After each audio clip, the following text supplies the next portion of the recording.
Have you ever heard someone say, no worries, instead of you're welcome? If you watch movies or talk to native speakers, you probably hear it all the time. But what does it really mean and when should you use it? The expression no worries is super common in daily English, especially in casual situations. It's short, friendly, and it makes people feel comfortable.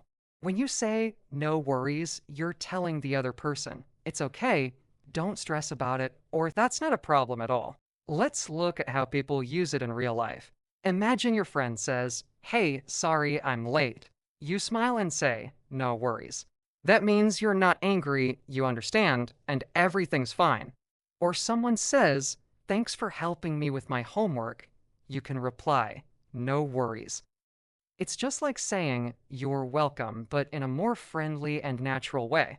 So remember, no worries can replace both you're welcome and it's okay. It depends on the situation. If someone apologizes, it means it's okay. If someone thanks you, it means you're welcome. All right, let's see if you really understand how to use no worries. I'll give you a few situations.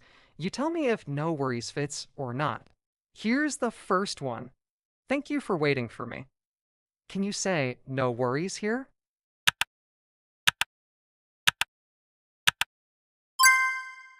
Yes, you can. Someone just thanked you, so no worries is a friendly way to say you're welcome. Next one. I love pizza. What do you think?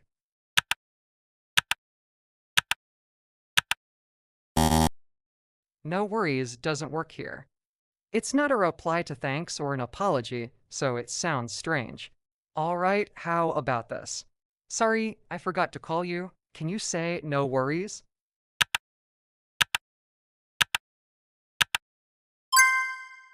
Yes, definitely. It means you're not upset. You're telling the person it's totally fine. Great job. You're starting to get the feel of it.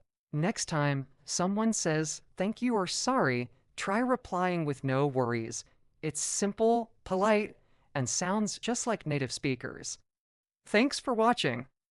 Learn one new English expression every day and speak more naturally. Don't forget to like, subscribe, and comment your own sentence using no worries. See you in the next video.